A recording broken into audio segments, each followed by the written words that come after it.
Me regalaron una maleta por mi cumpleaños. No un viaje, no una cena familiar cálida, sino una maleta. Y entonces mi padre dijo, puedes empacar esta noche e irte por la mañana. Me quedé allí de pie, con las manos todavía sobre el lazo, parpadeando ante el regalo como si no lo hubiera entendido bien. Mi madre sonrió, no con crueldad, tampoco con amabilidad, simplemente como si esto ya estuviera decidido. Mi hermana se rió entre dientes. Creo que eso fue lo que más me dolió, lo fácil que era para ellos. Más temprano ese día, me había detenido en la tienda de comestibles y había comprado un pequeño pastel de chocolate. Nada lujoso, solo algo que pudiera poner en la mesa y fingir que todavía éramos una familia que recordaba cosas como los cumpleaños. Lo coloqué suavemente entre los cubiertos cuando entré. Nadie siquiera lo miró. Ahora, estábamos en la mesa, y me habían entregado una caja que no era un regalo, sino un desalojo envuelto en cinta. No levantaron la voz. No explicaron. Y yo no discutí. Simplemente dije, está bien, pero aún no entendía, no completamente, que esto no se trataba de dinero o espacio o actitud. Se trataba de algo mucho más frío. Habían dejado de verme como familia mucho antes de pedirme que me fuera, y yo fui la última en darme cuenta. No siempre viví como una invitada en mi propia familia. Apenas 2 años antes, tenía mi propio pequeño apartamento.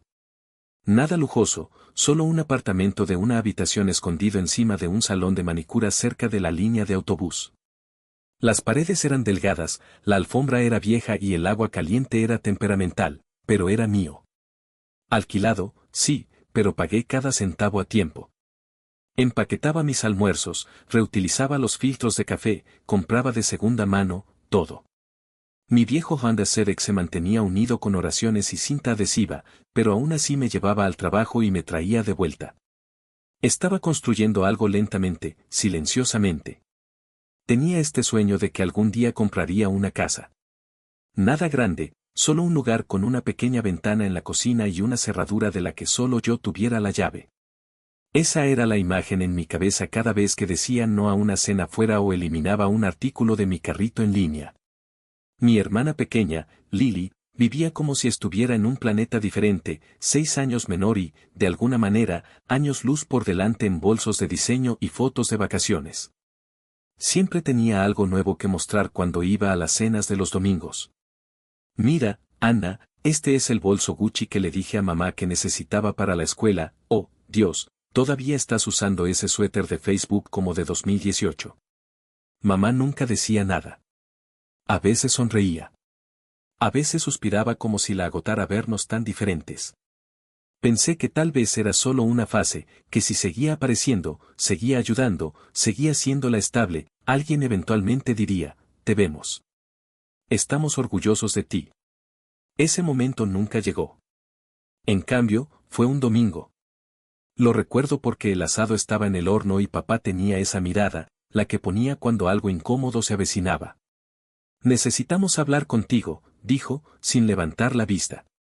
Mamá dobló su servilleta más apretada de lo normal.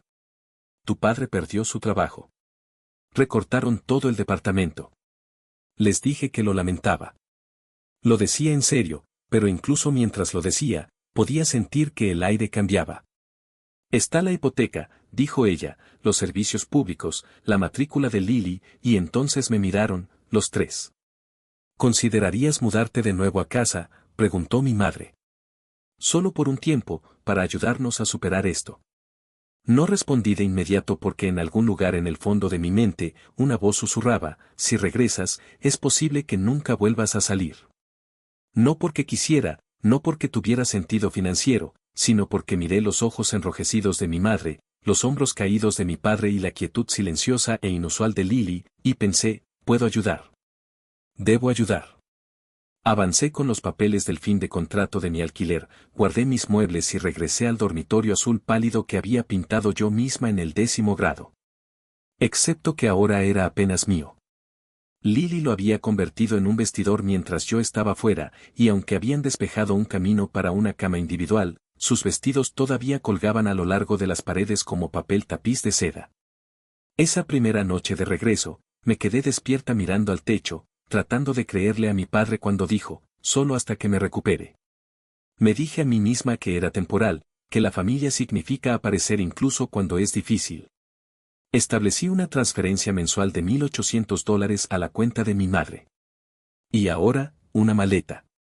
Un ultimátum disfrazado de regalo. La ironía era insoportable, un peso helado en el pecho que me impedía respirar hondo.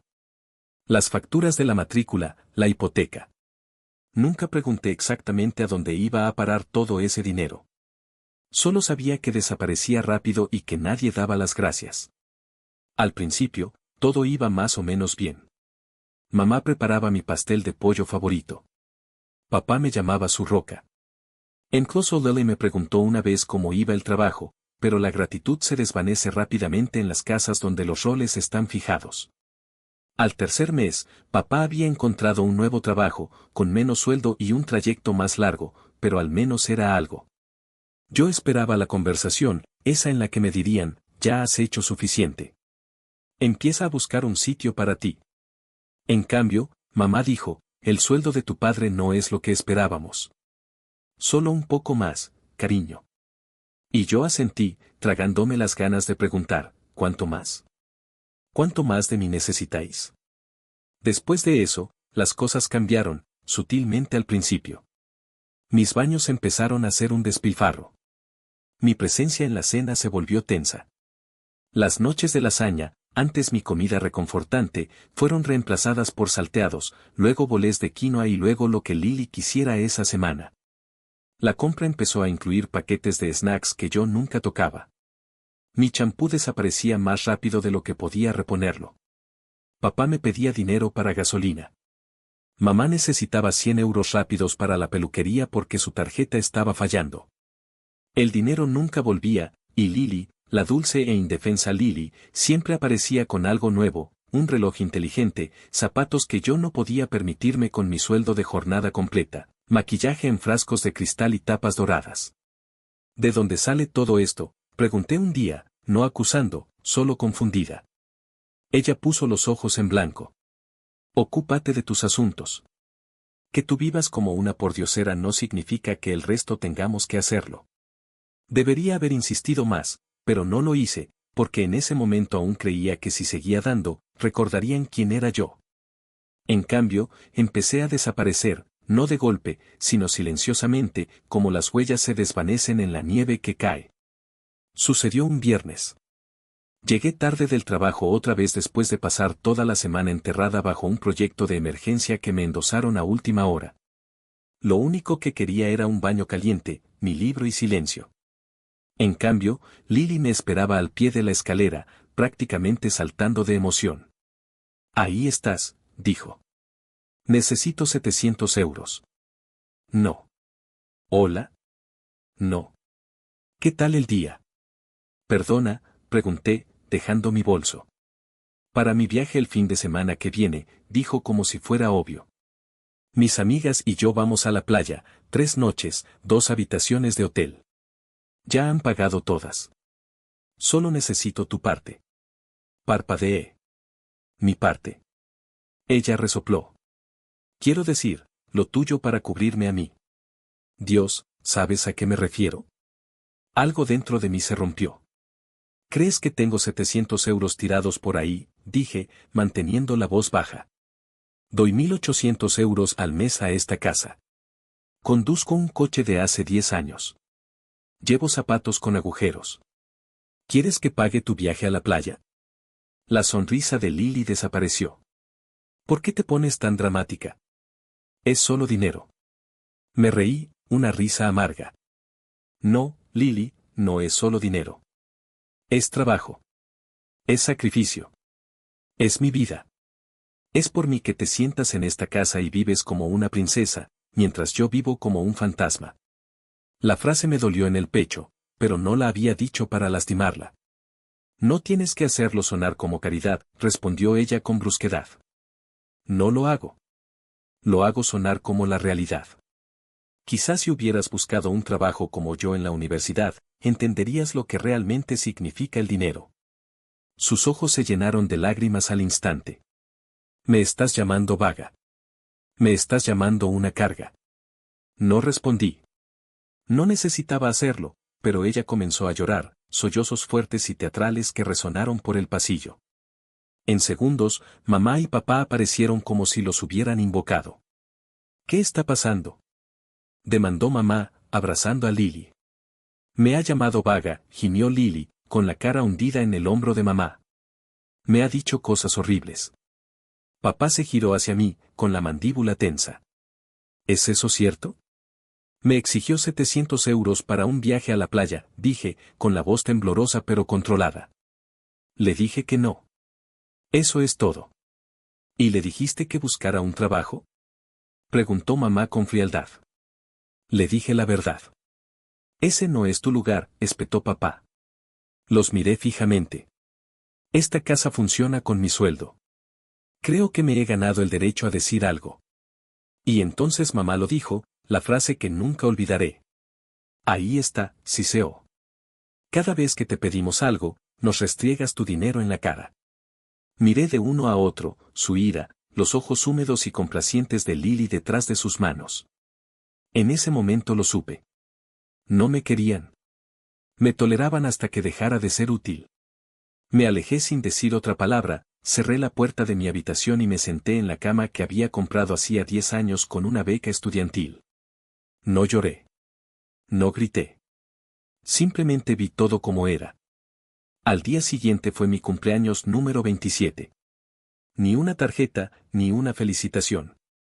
Nadie dijo una palabra cuando me fui a trabajar. Esa tarde, entré por la puerta con una pequeña tarta de chocolate que me había comprado para mí, con letras de plástico baratas curvándose en los bordes, y allí estaban los tres, sentados a la mesa del comedor, bien vestidos. Una caja grande envuelta con un lazo estaba en el centro. Mamá sonrió. La cumpleañera, dijo. Dejé la tarta sobre la mesa. ¿Qué es eso? Papá empujó la caja hacia mí. Tu regalo. La abrí lentamente. Dentro había una maleta nueva, elegante, cara, demasiado limpia. Vaya, dije, confundida. ¿Vamos a ir a algún sitio? Se rieron, no una risa cálida, ni siquiera cruel, simplemente como si yo fuera la última en entender la broma. Tú sí, dijo papá. Mamá se inclinó hacia adelante. Empaca tus cosas. Te vas mañana.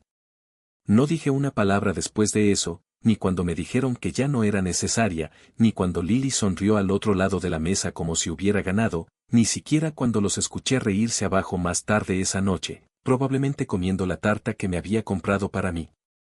Me quedé despierta en la misma cama individual en la que una vez había soñado de niña, mirando al techo, contando las grietas en el yeso como una oración.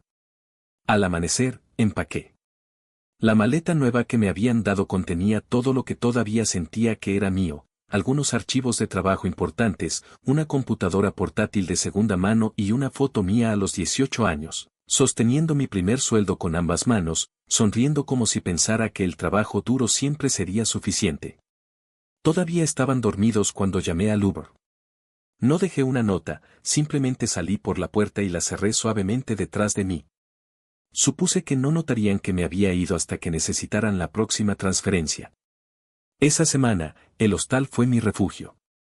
Literas, baños compartidos, un pasillo con olor a lisol y tostadas quemadas, pero podía respirar. Después de 2 noches respirando, le escribí a Carol. Carol era mi compañera de trabajo, cerca de los 60, lengua afilada, corazón tierno. Era esa clase de mujer que llamaba a todos chico/diagonal A, siempre con delineador grueso y caramelos duros en el cajón de su escritorio. No me pidió detalles, simplemente respondió, ven cuando quieras, hablamos. Tengo café y un sofá. En su apartamento, lloré por primera vez en mucho tiempo. No fue un llanto desgarrador, de esos que te abren el pecho, solo lágrimas silenciosas, lentas y limpias, como un grifo que por fin se desatasca. Carol me sirvió café, me dio una manta y dijo, no les debes tu vida solo porque te la dieron. Una semana después, encontré un estudio. Pequeño, con linóleo despegándose, pero el contrato estaba a mi nombre. Las llaves tintineaban en mi mano, como la prueba de que aún existía. Compré todo de segunda mano, un colchón, un escritorio, una lámpara con la pantalla torcida. Cada objeto que colocaba en esa habitación se sentía como una recuperación. Nadie gritaba a través de las paredes. Nadie llamaba a la puerta a menos que fuera importante, y nadie me decía que ocupaba demasiado espacio. Preparé mi primera taza de té y la bebí de pie, descalza sobre las baldosas frías, sonriendo como si fuera lo mejor que había probado en años. Pasaron 6 meses. No supe nada de ellos. Ni un mensaje, ni un correo electrónico, ni siquiera una tarjeta de cumpleaños falsa enviada tarde para fingir que se les había olvidado, y, sinceramente, estaba bien con eso.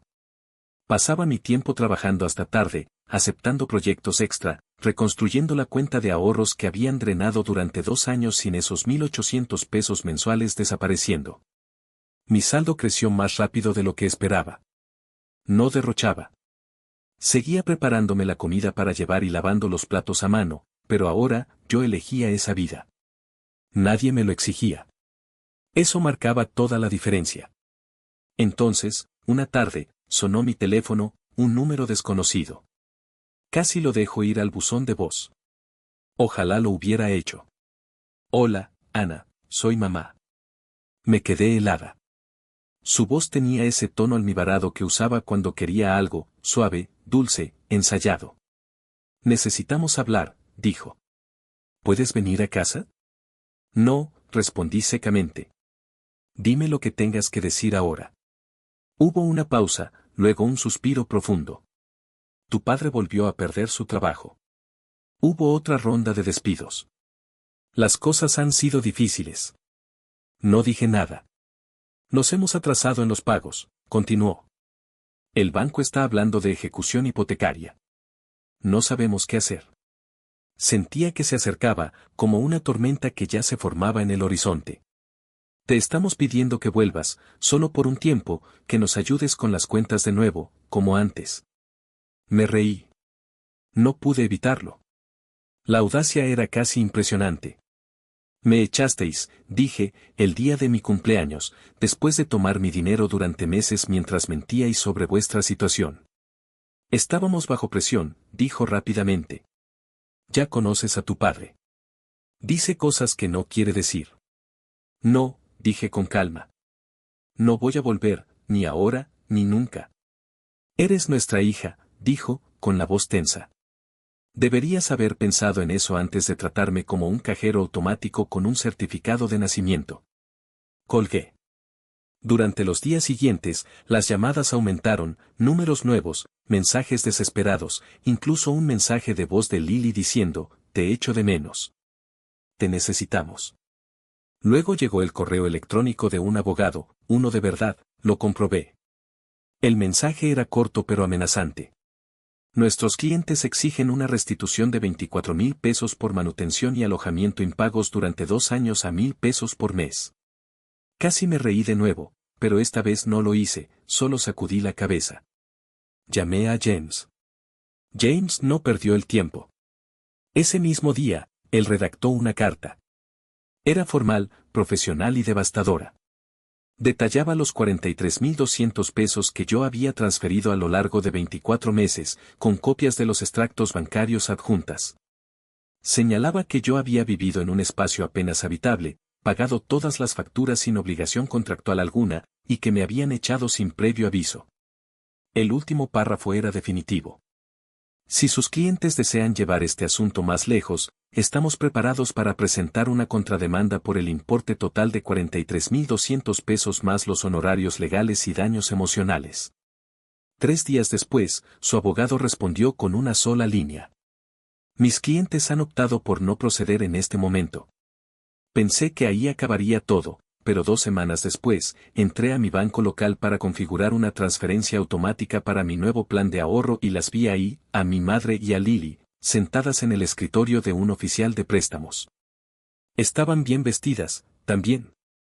Bueno, Lily llevaba un blazer que probablemente costaba más que el primer mes de alquiler de mi primer departamento.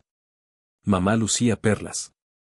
Ambas estaban inclinadas cerca del banquero, susurrando con urgencia. Casi me di la vuelta, pero algo en mí dijo, no, quédate. Me situé al final de la fila, callada, invisible, pero podía oír todo.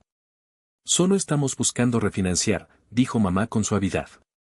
No hay nadie más a quien podamos pedir ayuda. El banquero frunció el ceño. ¿Ningún apoyo familiar en absoluto? Ella negó con la cabeza. Solo nosotras dos. Di un paso adelante. En realidad, dije, colocando mi carpeta suavemente en el borde del escritorio, sí que recibieron ayuda. 1,800 pesos al mes durante 2 años. Cuenta en Bank of America terminada en 2074. Todas las transferencias hechas el primer día de cada mes. Lily palideció. Mamá se puso rígida. El banquero las miró a ellas, luego a mí. Soy Anna, dije, la hija que se olvidaron de mencionar. La sala quedó en silencio. Mamá abrió la boca, luego la cerró. Lily se levantó tan rápido que su silla chirrió contra el suelo. No alcé la voz. No me regodeé. Simplemente puse los documentos sobre la mesa, asentí al banquero y me di la vuelta para irme. Cuando llegué a la puerta, oí al banquero murmurar, tendremos que actualizar el expediente. Salí a la calle. Era media tarde, y el sol daba justo, cálido y dorado, como ese tipo de luz que solo notas cuando por fin eres libre. Esa fue la última vez que las vi. No más llamadas, no más correos electrónicos, solo silencio, el silencio limpio, el que te ganas. 1 año después, firmé los papeles para mi primera casa, no una mansión, no la casa de mis sueños, solo una pequeña casa adosada estrecha cerca del borde de un barrio antiguo. Escalones crujientes, buzón torcido, hierbas creciendo entre las grietas del camino de entrada. Era perfecta. Las llaves se sintieron más pesadas de lo que esperaba. Tal vez era el peso de lo que significaban. Esta vez, mi nombre era el único en la escritura, sin avalistas, sin condiciones, nadie más sosteniendo la puerta abierta solo para empujarme a través de ella. Más tarde, llamé a Carol primero. Ella apareció con café de inauguración y una caja de muffins de limón.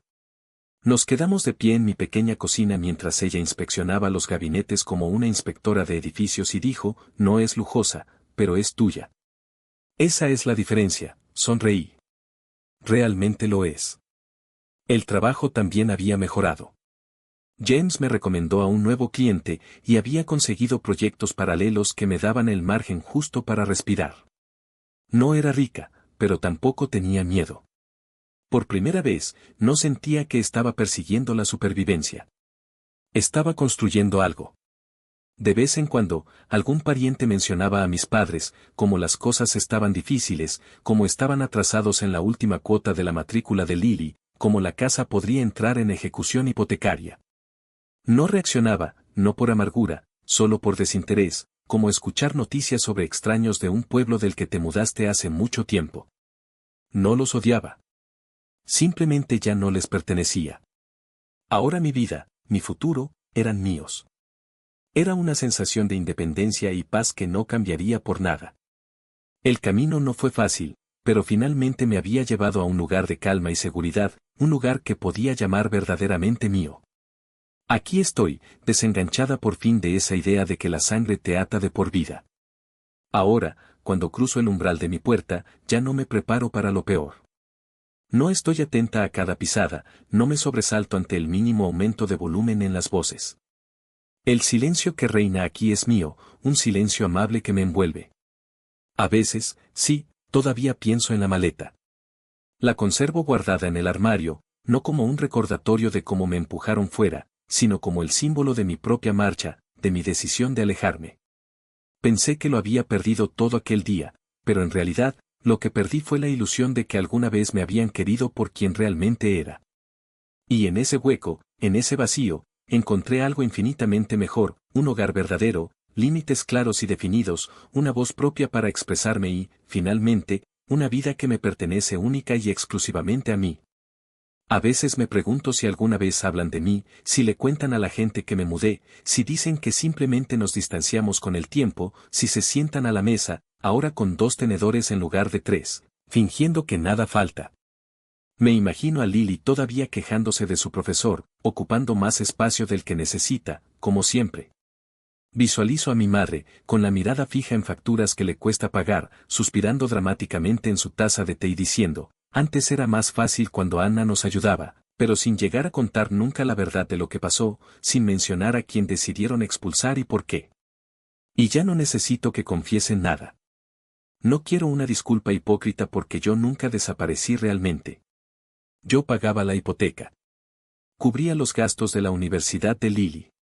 Mantenía las luces encendidas cuando ellos ni siquiera eran capaces de mirarme a los ojos. Estaba ahí, cada mes, en cada comida, en cada pequeño sacrificio silencioso. Simplemente, pretendían que no existía. Ahora, yo no pronuncio sus nombres, pero dejo pruebas irrefutables de mi existencia, la maleta sigue guardada en el armario, los correos electrónicos archivados sin responder, la casa que compré, mía y completamente pagada. Así que, si alguien pregunta alguna vez qué pasó con la hija mayor, la callada, la responsable, tendrán que elegir. Seguir mintiendo o, por fin, admitir que perdieron a la única persona que siempre estuvo ahí cuando realmente importaba, porque yo no me desvanecí, fui borrada. Y ahora vivo más allá de los márgenes, en un lugar donde nadie puede tocarme.